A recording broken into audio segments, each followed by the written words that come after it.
moko ya banjili mona basebo banjili moko bonzama kenda ko lokote kuna siko mota bongo ba mnyokwami na mama na bango tango bakomo seka tango bakomo seka Dieu a décidé de répondre leur maman. Tu connais quoi c'est que ça fait?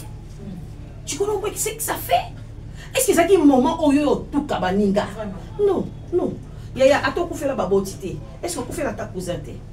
Est-ce biso to telemi awa balobi yo otelemi wapi? Ya wana zo senga bino bo s'abonner vraiment massivement na Anti-Stress TV chaîne na ngai ya yo ya ye ya biso banso so boni bo mona ba gag ba émission éducative boni bo mona ba vrai film proprement dit film Anti-Stress TV biso to telemi ba kona biso les psychologues.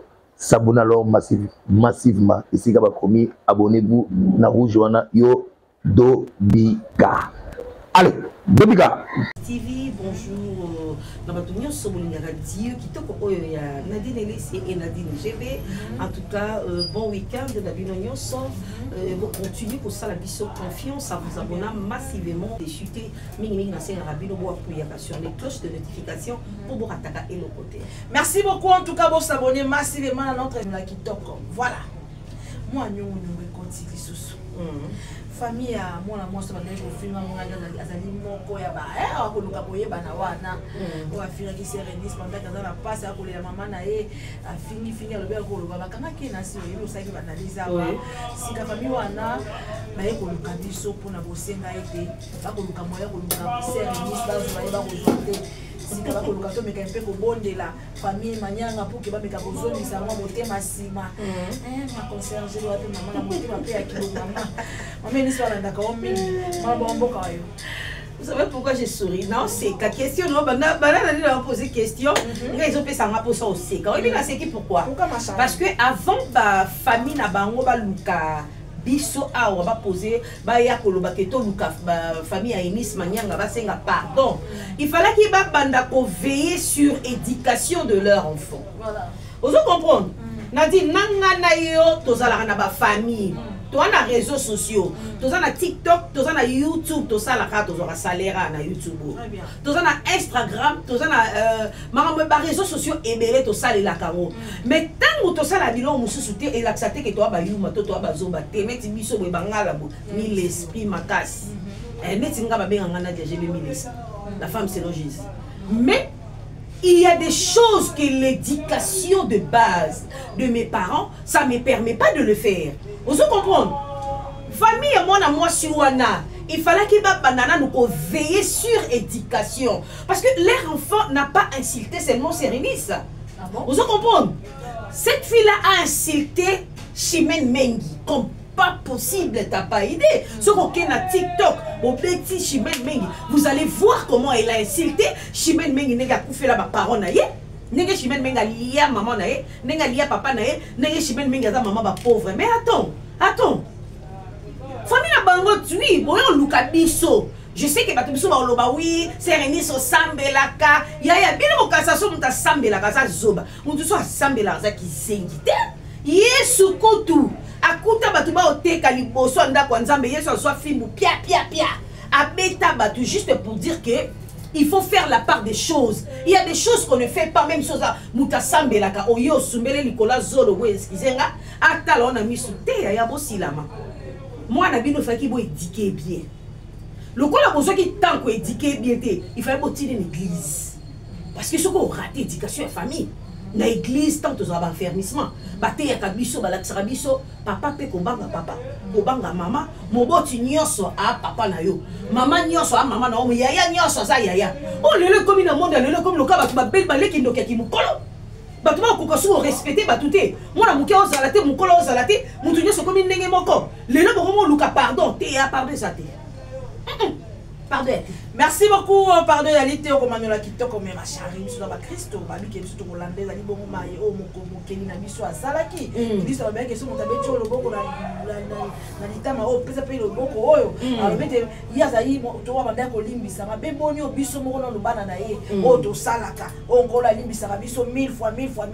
Bonité, na maman, biso et nice, parce que la moto a terre, à biso, avec moi, dans Colo, quand même, moto à Holanda, comme maître, na Christo, il y a Limbi, ça, pour aller kaka kolimbisa mwana oyo afingi balga ça c'est dans moi pour moi boloko moke ata la tama komiti alimbisa. La Bible dit soyons les imitateurs de Jésus.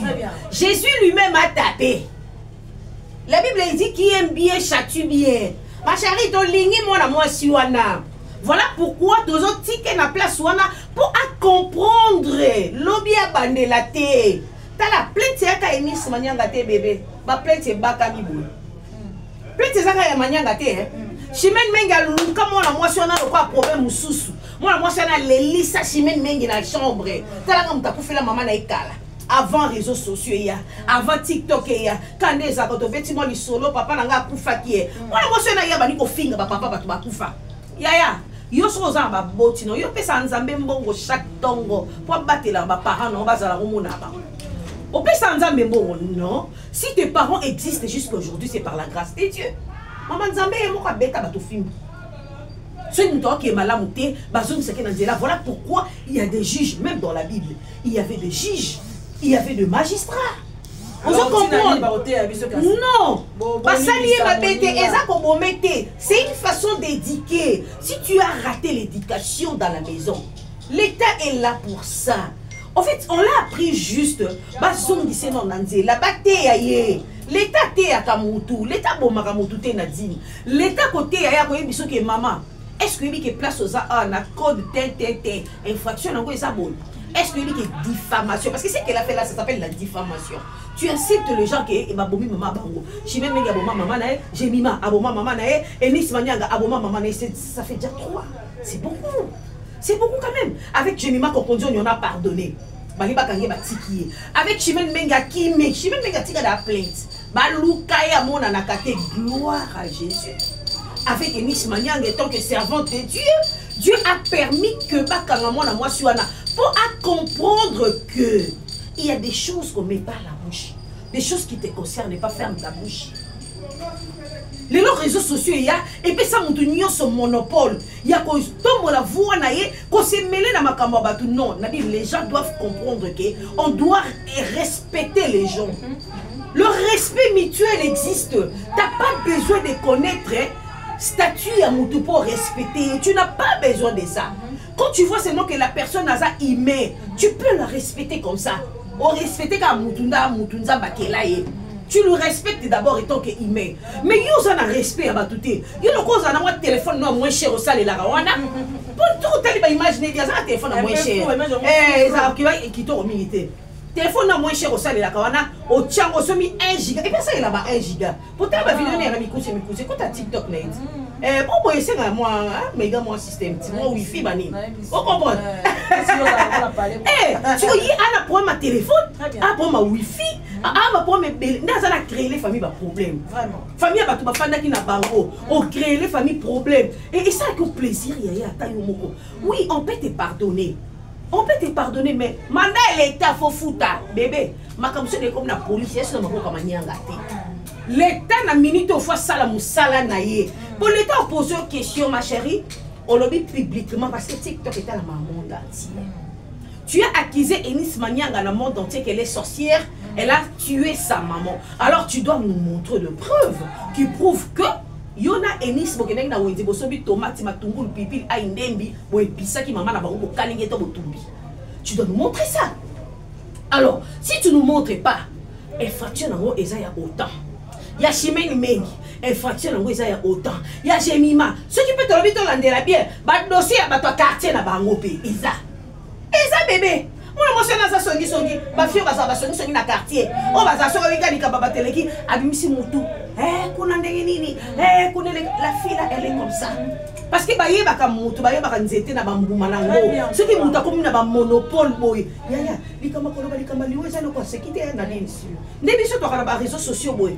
Au fandi la moki boy baye na famille balobi nadine ndenge bomoni papa ni akufa bongo be mama na ndenge akufa bongo. Nadine mama ndenge akufa ngai papa ndenge akufa. Bango yo orpheline de père et mère. Ah nga gloire à Dieu na sa tongi. Ndenge bakufa bongo babomaki. Est-ce que lui qui na famille et créer des problèmes. Yo Monica au sali vidéo na TikTok. Maman va ser Enis Sazana bandeko na ye. Vous comprenez? Ngana to sala ki lobi na 51 to mona ki leki maman na bango, maman leki na bango. Ba telemisa ki azape de longi maman na bango. Tanga yoki ba vidéo wana yeba bengi bandeko ne bandoko boya. Tala makambo leki a kota la vidéo o mwana alobi Enis ninga comme na mbongo auti poto auti Angola akomi na ndako ana ndako munene na première na limité mwana tala totalement normal ouais. Oui, que la famille peut pas bien aller moi pembeni. Tout ça c'est à cause de toi. Vraiment. Tu as sémé des trucs comme ça. Et puis il y a des fans oh bah ça moi maturité, bah bébé spirituel. Vous comprenez? Bah bébé spirituel, bah fan bah ça na immaturité. Tant que yo qui kamba bongo maman pas bien. Et ni seulement ça débrouiller. Je vais pas écouter la musique ici chez moi hein. Je vais pas écouter ça. Tu comprends? Ceux qui a ça qui n'a pas fan 10 a commis dans 7 à cause de toi. Vraiment. Bébé, tu vas payer. Le salaire du péché, c'est la mort. Merci beaucoup. Okomanyola kitoko. Okomanyola kitoko. Ma concierge, je vais y aller dans la Kaona Tina. Okomanyola kitoko. Si kato kenda moi toujours moi moke moi si ma moke. Ma finga oh maman la biso mari misambo afinga mwana mboka oh. Tozongi su moi moke si ma moke. Papa na biso Moïse Mbi ba traiter na ba kombo nyonso. Gege na nina na. Tant on était moto ba na ba injure tout wana est-ce que bazala ka isika o ya kenda ko simba kisi ya gege ala kisi ba ke non kolo to landaka aza moto ya limemi ya moto ya kimia na tira ka nzambe imo asa la vengeance na ye po nti meme bisa yuko londa pe lokolo ya baninga na ye o ya puta na mosala oyo na pasa tinda asala o da bongo vengeance na mokili atika nkolo imo ka kota likamona. Nadine, dans la vie toute chose commence par un. Vous comprenez? Soki na mboka na biso soki gouvernement congolaise et talaki na misu tango ba traiter Moïse Mbi de tous les mots, il devrait d'abord commencer par quelque part. Et là on y se bandara na quelque part. Na so biso majari et là ko tout na vie e bandara quelque part. Soki Moïse Mbi to Mike Kalambai to Lombongo to Marie Messa mon père son âme bazalaki na mental d'acier moko boy mais ezala été tant papa banga kufaka. Et ni sort la maman est mort. Au Gabon, Moïse Mbi, en fait, on l'a insulté de tous les noms, tant à sali clip, Moïse est artiste. Au comprendre. Au-delà de tout, attends, au-delà de tout, Moïse est artiste. Et puis, ton mot de là, Moïse est artiste, c'est-à-dire, à sali clip. À ébi, on dit des bisotos à la bouquet, c'est ni out. Boss de bisotos à la montage, n'a pas l'autre tchaka. Waouh! À ébi, si quand on le mélo, on a 4-4, à quoi kundo l'envoi, on a temps fort, à ma et tirer batala. Bon Moïse Aza artiste, Aza chante kakate. Moïse a bête à batterie, avec ta guitare, Moïse a bête à trou, Moïse a bête à bloc et Moïse Aza artiste complet. Tant on sa clip naïe, à l'ande la taba petit détail. On se comprend, à créer le rené mot. Alors bateau baba artiste était, ils n'ont pas compris ça. Bah le non, à sali ma statuette, il y a bandoki, à salibo. Ils sont fous de ça parce qu'il est artiste. Ils connaissent et là on est en salle. Tu comprends? Enis Mania Gaza chanterait. Et ça a chanté. Et puis à moi si. Moi si azwa. Zela bébé. Zela loba. Moi si azwa likamunenge moko na mobilité. Mobile likamu ko ya buta ebeni. Misa mutanga kufa ki réseaux sociaux ya ki boete. Maman misa ma finga maniti na moi les pinières. TikTok ya kate. TikTok le comme salika likamu na 12h 1 minute, 12h 2 minutes monde entier. Et bien. Bah Facebook et ça qui longtemps mis ça m'a koufaka mais les longs des réseaux sociaux comme il les lots tant mis ça m'a koufaka ça qui bon côté on comprend si ko yeba ninga na morgue maman na bango na morgue maman na bango sali boye pour na bango il y a des familles au bayebi passi hein il y a des familles nous autres je bénis le Seigneur toyebi biloko wana te nzamba sali biso ngolu bobo tami bokuti miliki bomeli fufu bolé lipa bolé classe ok na facilité mais boyo kaka inisi nega yemba ka ayebi esengote eni sa oye ko le sengo na kimukolo vous comprendre aoye ko la kina kosomba pe miliki ya kilo na meli na mbongo nanga mais biso misusu to mela na bambongo ba parents na tongo bayebi que elle doit déjeuner. Quand on appelle déjeuner, c'est que déjeuner. Très bien. C'est pas que maille sucre au thé aux huiles pour venir déjeuner. Ça c'est pas déjeuner ma chère. On comprend. Voilà. Tu vois, Eni ça vivre bilo qu'on a na bomo na été parce qu'elle a souffert dans sa vie. Après ça va témoigner, j'en ai fan de ceux qui n'a combien on va bien à Nina. Non, qui s'est sauté, il dit livre Live là. Non. Ils ont banjili moko boy. Bilo moko ya banjili mona basebo. Banjili moko boy nzamba kena ko lokote kuna. Siko muta bongo ba mnyokwami na mama na bango. Tango ba komo seka. Tango ba komo seka. Dieu a décidé de reprendre leur maman. Tu connais quoi c'est que ça fait? Tu connais quoi c'est que ça fait? Est-ce que ça qui moment oyo tout kabaninga? Non. Yaya ato kufela babotité. Est-ce que kufela ta cousin té? Est-ce que kufela ta ndeko moko té na famille? Oyi di pasi o kufela ndenge za la kate. Tenga na molo kwa moi sur amela libérer maman té. Obi elengo ba libérer ya maman. Amela libérer malédiction. Amela tu vas prendre amela té. Ba jara bano bazala ka boni bisa moke na côté moi mingi me yoka na lokolo. Ba jara bano bazala ka mama boti mwana ki otike na wenja Jakarta. Atike na wenja Gambela. Aboti mwana bwaki yewa. Elle sa momi. Yoka di solo. 5 ya mama ba oleka. Mwana kitoko boye na bwaki mwana inge. Bato ya miso mina iba kotala mwana oyo. Bato pe ya mwa mvutima ba kotala niye. Yango mwana ko mala mote. Tango ba bwaki na wenze wana sika basango bayoki mawa balokoti ayebi elenge ya libele ya zero mwe mama te kino mwana nguma kino mwana kata libele amoni sultani ya masea mama sebi bachanga bango lelo akei mboko après 6 mois donc ayoki affection ya mama te yango ebi douleur wana te manyola mabo Nadine mususu pe Amélie ne libela maman azwi pe éducation ya ndako alende kindoki ya kimukolo neti mwana natala ye malamu omoni mwa mosiona il suffit de prendre sa vidéo de regarder bien, dis seulement Seigneur, ouvre-moi les yeux spirituels. Et si Dieu t'ouvre les yeux spirituels, tu vas comprendre que c'est une sorcière. Vraiment. Oui. Parce que quand tu traites les gens de la sorcellerie, que tu es sorcière, tu as tué ta maman.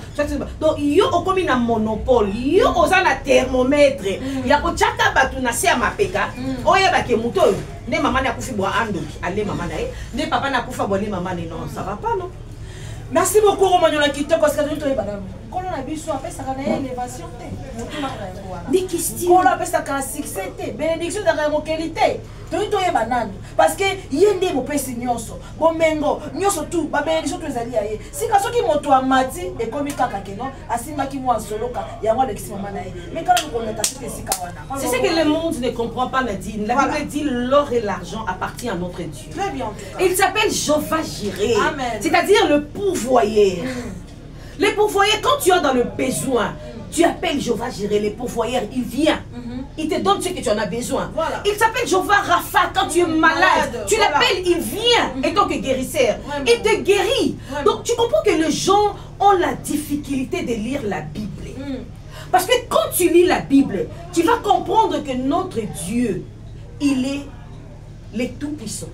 L'or et l'argent lui appartient. Le succès appartient à notre Dieu. Voilà pourquoi quand Satan était avec lui là-bas, Satan a dit que Nzamba a ça qui est tout.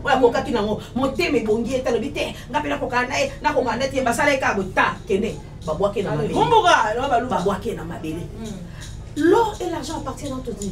Ceux qui osent la posa mbongo, Nzamba opesa o. Nzamba pesa ka mbongo na di. Nzamba pesa ka mayele, apesa Salomon intelligence na sagesse. Salomon senga l'homme sous c'est pesa ka sagesse na intelligence. Oza ngo besoin so sengi Nzambe na kundima. Apesa ngo. Na di nga ki na posa okota mwana mwasi. Na baki mwana nga liboso mkono obota. Aozala mwana mwasi. E mkono comme ki prête obota na bi Seigneur. Nena okota na chambo nga na posa mwana mwasi. Oui, la chambre est là, Koluka Moana. Nabi Seigneur, Nana Posa Moana. La chambre, donne-moi. Koluka Moana. Nabi Seigneur, Nana Posa Moana. Moi si, donne-moi une fille. Et oh, Dieu m'a exaucé. Non, mais quand tu as besoin d'enfants, tu demandes à Dieu, non? Dieu donne les enfants. Et j'avais besoin d'une fille. Dans mon contact, la chambre, j'ai précisé dans la chambre, ma chérie. Je suis allée là-bas, j'ai dit Seigneur, on a la côte, on a la pose à moi, moi aussi. Et quand nous aimons, donne-moi une fille. Et Dieu m'a donné prime, c'est une fille. Donc c'est-à-dire que c'est ça m'a aussi notre bébé. Il y a une chouette, na biga nzambe na posa moi na si yeko na sengate aya. Ça m'a na sengate aya. Tu comprends un peu? Voilà. Donc Nzambe na biso apesaka nyonso. Ba tout comment ko limiter Nzambe. Qu'est-ce que mutu akomi na asomi mo mutuka o asibikisi. Non. Il y a tout longola nanu mentalité wana. Il y a ko limiter kan Nzambe na biso. Nzambe na biso a tellement munini. Mutuna mutana nzambe na ye. Biso tozolo ba nzambe ya Jésus-Christ de Nazareth. Très bien en tout cas. Ressuscité le 3e jour. Oh biso to lobela na minute. Akufa 3e jour à sécu yeneto obele dans la minute. C'est-à-dire que on y a surtout on a besoin il y a pesa kabatu. Même si tu la demandes pas, il vient avec ça car il a dit que tout ce que mon père n'a pas semé dans vos vies là sera déraciné. Donc ce temps on a moi piaka et nzambe mutalonate a olongolane yango. Mais pourquoi beaucoup ko limiter nzambe? Beaucoup ka so muta a matika mo mukebo. Surtout ndeto saka na ba TV go. So matika mo mukebo asimi akende ki basukola. Donc nzambe nenga zana sukola ka batute. Ya yo so mona ndenga bimana katsa libumu mabe placé te bimsa mona pembe au moins minute na seconde mona homo sukola nzamba sukola. Donc c'est-à-dire que attaque au colis so makamo ekende bien te peut-être ba koko ba sala ke lo moko boye et peser sur biso peut-être ma sumu yo moko salaki mais quand tu confesses il est juste et fidèle pour te pardonner. Donc Nzambe a payé sa kanyoso. Il faut pas te limiter Nzambe to bando lo bagake abomi maman na ye likola succès Nzamba a payé sa succès na dit. Il faut pas te salaga ke o abomi papa na ye likola mbongo. Dieu donne de l'argent.